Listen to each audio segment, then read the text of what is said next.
నమస్తే, welcome to TV. ఒక పక్క వేములవాడ దక్షిణ కాశీ వేములవాడ రాజన్న ఆలయం అభివృద్ధి చెందుతుంటే మరో పక్కనైతే బీజేపీ నిరసన వ్యక్తం చేస్తుంది. ఇప్పుడు ప్రస్తుతం ఆషాఢం, నెక్స్ట్ వచ్చేది శ్రావణంలో భక్తుల రద్దీ ఎక్కువగా ఉంటుంది. శ్రావణం పవిత్ర మాసం కాబట్టి హిందువులు ఎక్కువగా పవిత్ర మాసంగా భావిస్తారు కాబట్టి శ్రావణంలో రాజన్న దర్శనం కంపల్సరీ ఇవ్వాలి అని బీజేపీ నిరసన వ్యక్తం చేస్తుంది. సో ఇదే అంశం పైన మాట్లాడడానికి భారతీయ జనతా పార్టీ రాష్ట్ర కార్యవర్గ సభ్యులు మరియు రాజన్న ఆలయ పరిరక్షణ సమితి అధ్యక్షులు శ్రీ ప్రతాప రామకృష్ణ గారు మనతో పాటు ఉన్నారు. వారితో మాట్లాడదాం, వారి డిమాండ్స్ ఏంటి అని. అన్న నమస్తే, జై శ్రీరామ్. చెప్పండి అన్న. ఒక పక్క ఆలయ అభివృద్ధి నిధులు కూడా క్రమక్రమంగా విడుదలవుతున్నాయి. సో అభివృద్ధి కూడా జరుగుతుంది. మరి మీరు ఇప్పుడు అంటే అసలు సాధ్యమేనా? ఇప్పుడు ఒక పక్క కన్స్ట్రక్షన్ నడుస్తుంది, మొత్తం క్లోజ్ చేసారు. సో భక్తుల శ్రావణ మాసం అంటే భక్తుల రద్దీ ఎక్కువగా ఉంటుంది, మీరు ఏమో దర్శనాలు కోరుతున్నారు, అది ఎలా సాధ్యం అంటారు? మేము చెప్పలేదు. టోటల్ జిల్లా అధికార యంత్రాంగం, కలెక్టర్ గారు అప్పుడున్న సందీప్ షా గారు, endowment principal secretary, total department దేవాదాయ శాఖ మొత్తం అక్కడే ఉంది, ఇంక్లూడింగ్ మన లోకల్ ఎమ్మెల్యే గారు. వీళ్ళందరూ కూడా చెప్పింది ఏంది, 4 నెలలు 5 నెలల ఫ్రంట్ సైడ్ క్లియర్ చేసేసి శివరాత్రికి దర్శనం ఇస్తా అని చెప్పారు. మేము చెప్పలేదు, రికార్డు చూసుకోండి మీరు. అది ఆ శివరాత్రి అయిపోయింది, సమ్మక్కగా అరేంజ్ చేస్తానికి, శివరాత్రి కూడా కాదు, సమ్మక్క తాత్కాలిక దర్శనానికి ఏర్పాట్లు కనీసంగా డైలీ 3 hours 4 hours ఇస్తా అని చెప్పింది వాళ్ళు. సమ్మక్క అయిపోయింది, శివరాత్రి అయిపోయింది, శ్రీరామం అయిపోయింది, మరి ఇంకెప్పుడు చేస్తాడు అంటే ఓ ప్రణాళిక లేదు. సరే, సమర్థించుకోవడానికి స్థానికంగా కాంగ్రెస్ పార్టీ నాయకులు, నేతలు వాళ్ళు చెప్తా ఉన్నారు కన్స్ట్రక్షన్ కానీ ఎట్లా సాధ్యమవుతుంది అనేది. స్టెప్ బై స్టెప్ అభివృద్ధి కూడా కేవలం ఏకపక్షంగా ఒకటే పక్క చేసుకుంటూ పోతే చాలా కష్టం. అట్లయితే ఇంకా 4 సంవత్సరాలైనా కాదు. అందుకోసం ఇప్పుడైనా మేము కోరే డిమాండ్ ఏంటంటే ఫ్రంట్ సైడ్ కేవలం జస్ట్ మిగతా పూజలన్నీ కూడా మీరు ఇక్కడ చేసుకున్న పర్వాలేదు, జస్ట్ విజిటింగ్ దర్శనం నేను నిలువ భాగ్యాన్ని కలిగించమని మా డిమాండ్. మీకు ముఖ్యంగా అంటే వేములవాడ పట్టణ వాసులకు కావచ్చు, స్థానికంగా ఉండే భక్తులకు కావచ్చు, మీరు దాదాపుగా రోజు దర్శనం చేసుకునే అలవాటు ఉంటుంది, లేదంటే సోమవారం అయితే ఖచ్చితంగా దర్శనం చేసుకుంటారు. సో ఎలా అనిపిస్తుంది మరి? ఇప్పుడు ఒక దాదాపుగా 1 year అవుతున్నట్టుంది. సిస్టమ్ బట్టి ప్రభుత్వం కూడా, కాంగ్రెస్ పార్టీ కూడా ఎప్పుడైనా హిందువులను సెకండ్ క్లాస్ సిటిజన్గా చూసింది ఇక్కడ ఈ దేశంలో. ఇది మనం చెప్పడం లేదు, అది కనిపిస్తూ ఉంది మనకు మొట్టమొదటి కూడా.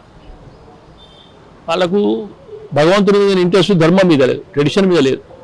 సరే, చాలామంది నాయకులు మేము కూడా భక్తులమే, మేము రామునికి భక్తులేమా, శివునికి భక్తులేమా, యాగాలు చేస్తలేమా, ఇవన్నీ చెప్తా ఉన్నారు.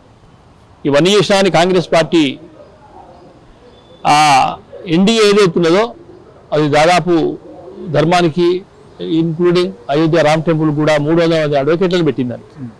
అందుకోసం కాంగ్రెస్ పార్టీ ఎప్పుడు కూడా హిందువుల పక్క ఏకపక్షంగా ఉండదు. అది ఈ మీరన్న విధానం ఏదైతున్నదో, మేము దర్శనం చేసుకుంటే భక్తులు దర్శనం చేసుకున్న వాళ్ళకి ఏం కాదు, వాళ్ళకి వచ్చే ఆదాయం వస్తూ ఉంది. నిజంగా కూడా హిందువులు చాలా మంచోళ్ళు. ఎక్కడ చూసినా సరే, ఏ దేవుడికి చెందిన ఉద్దేశంగా కూడా కోడెమొక్కి ఇక్కడే చెల్లించుకుంటా ఉన్నారు, విఘ్నేశ్వరాలయంలో అన్నపూజ ఇక్కడే చెల్లించుకుంటా ఉన్నారు, అభిషేకాలు ఇక్కడే ఇస్తానే ఉన్నారు. ఇవన్నీ ఇక్కడ జరుగుతున్నాయి. ఓ వ్యవస్థ ఎప్పుడు తొందరపడుతుంది అంటే ఆదాయం నష్టపోయిన నాడు జరుగుతాయి, ఆదాయం నష్టం జరుగుతలేదు. ఆ ఆదాయం వస్తుంది కనుక వాళ్ళకి ఆరాం అయిపోయింది. ఇంకా సంవత్సరం ఏం కాదు, ఇంకా 2 సంవత్సరాలు ఏం కానీ. కానీ ఎమ్మెల్యే గారు నిన్న ప్రెస్ మీట్ లో 10 నుంచి 12 నెలల లోపు కంప్లీట్ చేస్తా అంటారు. అసలు సాధ్యమేనా? ఇప్పుడు అంటే ఈ శివరాత్రి కూడా మందే అవకాశాలు లేవు. అది కాదండి, ఇప్పుడు మళ్ళా మీరు బయటకు వచ్చి మేము ఏది మాట్లాడినా మళ్ళీ అడ్డామని చెప్తారు. అన్నది మేము కాదు కదా, ఖచ్చితంగా ప్రయత్నం చేస్తామని చెప్పి రాలే. ఇప్పుడు మళ్ళీ 1 year అంటారు. మళ్ళీ ఈ నెక్స్ట్ శివరాత్రి కూడా దర్శనం అయ్యే గ్యారంటీ లేదు. మేమేమంటున్నాం, ఫ్రంట్ సైడ్ క్లియర్ చేసేసుకుంటే డైలీ 3 hours ఇస్తావా, 2 hours ఇస్తావా, ఓన్లీ టెంపరీ అరేంజ్మెంట్స్. ఒక నెల దర్శనం వరకు ఇచ్చినట్టయితే కనీసంగా మిగతా మొక్కులను ఇక్కడే చేసుకుంటారు. అన్నపూజ కానీ అభిషేకాలు కానీ ఇక్కడ నడవని దర్శనం సెంటిమెంట్ దెబ్బతినకుండా ఉంటుంది అనేది. దాన్ని వాళ్ళు పక్క పెట్టేసి ఎప్పుడు చూసినా ₹1,00,00,000 అభివృద్ధి, ₹1,00,00,000 అభివృద్ధి అని చెప్తా ఉన్నారు.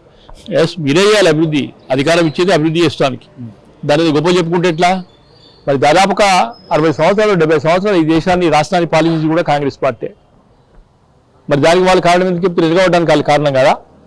ఇప్పుడు అభివృద్ధి కారణం 5 ఏళ్ళకి చెప్పుకుంటారు, 2 ఏళ్ళకి అభివృద్ధి కారణం అని చెప్పుకున్నప్పుడు 50 సంవత్సరాలు ఈ దేవాలయం ఎందుకు నిర్లక్ష్యం చేసింది? 47 నుంచి దాదాపు 77 దాకా తెలుగుదేశం పార్టీ 83 వచ్చేదాకా కూడా నిరాటంగా సాగింది కాంగ్రెస్ పార్టీ ప్రభావం మీద. మరి అప్పుడు ఎందుకు చేయలేదు? ఇవన్నీ అడిగితే రాజకీయాలకు అతీతంగా అభివృద్ధి అనే ఆలోచన వాళ్ళకు ఉండాలి. సరే, అభివృద్ధి కూడా ఎంత ముఖ్యమో భక్తుల మనోభావాలు కాపాడడం కూడా అంతే ముఖ్యం. కానీ ఆ భక్తుల మనోభావాలకు రెస్పెక్ట్ లేదు. ఇవాళ కూడా డిజైన్ చెప్పి అసలు మీ మీడియాకు డిజైన్ ఇచ్చారు చెప్పండి ఒకసారి. అలా డిజైన్ ఉందా? అసలు ఇక్కడ ఏం జరుగుతుంది? ఎవరికి తెలియదు, ఎవరికి చెప్పాము మేము. అన్న అయిన తర్వాత చూడండి. కనీసంగా ఒక పెద్ద ప్రాజెక్టు రూపురేఖలు తీసుకున్నప్పుడు దేవాలయం హిందువుల సెంటిమెంట్స్ దెబ్బతిన కూడా మరి గివి డిజైన్స్ ఉన్నాయి, మన మార్పులు చేర్పు ఇస్తారని కూడా ఎక్కడ అడగలే. రాజన్న ఆలయ పరిరక్షణ సమితి అధ్యక్షులుగా కనీసం మీకైనా ఏమైనా సమాచారం ఉందా? లోపల కట్టడం అంటే మెయిన్ ఇప్పుడు రాతి కట్టడం, పిల్లర్లు కాకుండా న్యాచురల్ లుక్ ఉండాలి, తిరుపతి తరహా యాదాద్రి తరహా లుక్ ఉండాలి అనేది, రాతి కట్టడం అనేది అన్ని పార్టీలు డిమాండ్ చేశారు, రాజన్న భక్తులందరూ డిమాండ్ చేశారు. కనీసం మీకైనా ఏమైనా సమాచారం ఉందంట? కాంగ్రెస్ పార్టీ సంస్కృతిని పూర్తిగా విచ్ఛిన్నకర శక్తులకు అప్పైపోయింది, విచ్ఛిన్నం చేసేసింది. వాళ్ళ ఆలోచన ఒకటే, ప్రాచీన సంస్కృతిలో కనిపించదు. దేవాలయాలు అంటే రాతి నిర్మాణాలండి. రాతి నిర్మాణాలను పక్క పెట్టి సముద్రాలలో నిర్మాణాలు చేస్తుండ్రు. ఇవాళ వాళ్ళు ఏదో సమర్థించుకోవడానికి చెరువు ఉంది, చెరువు పక్కకు డెప్త్ పోతలేదు, అది ఆగదని చెప్తే ఎట్లా? ఇంత హై టెక్నాలజీ వచ్చిన తర్వాత చెర్లవాళ్ళు సముద్రంలో కడతా ఉన్నారు, బిల్డింగులు బిల్డింగ్ వేస్తూ ఉన్నారు, అండర్ గ్రౌండ్ వేస్తూ ఉన్నారు, రోడ్స్ నిర్మాణాలు జరుగుతున్నాయి, బంకర్స్ నిర్మాణాలు అవుతున్నాయి. ఇది ఆగపోవడం ఏంది? చిత్తశుద్ధి అనేది లేదు. ఒక ఆకాంక్ష, కేవలం మా హయాంలో మేము చేస్తున్నాం, మా పేరు మాకే రావాలి 2 సంవత్సరాల ఆకాంక్ష. ఆ మానసిక ఆకాంక్ష దాన్ని ఎవరికి చెప్పకుండా బయట చెప్పడం లేదు. రాతి నిర్మాణం అయితేనే బాగుంటుంది. నేను అనడం కాదు, ఒక సామాన్య భక్తుడు కూడా రాతి నిర్మాణాన్ని కోరుకుంటే దేవాలయ నిర్మాణం.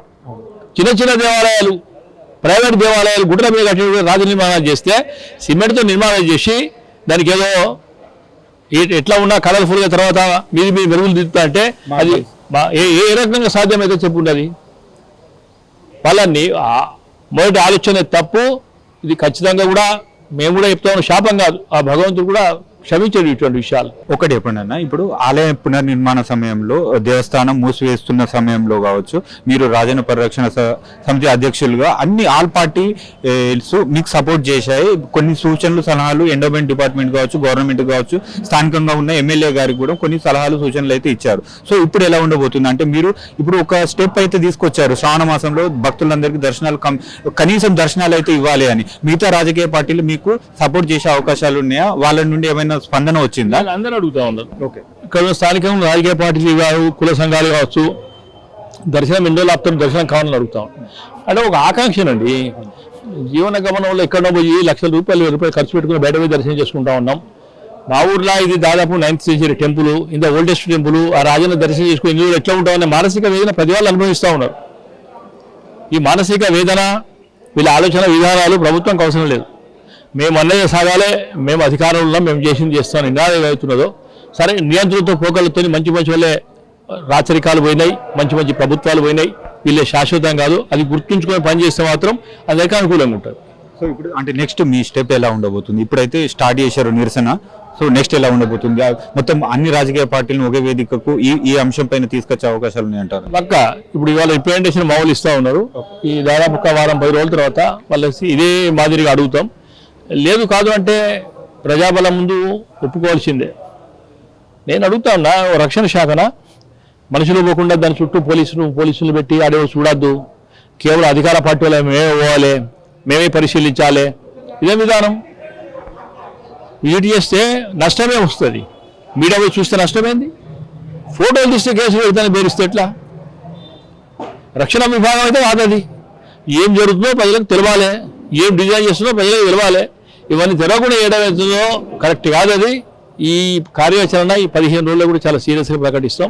ఖచ్చితంగా కూడా శ్రావణ మాసంలో కూడా దర్శనం అయ్యాలని కూడా మేము కోరుతా ఉన్నాం.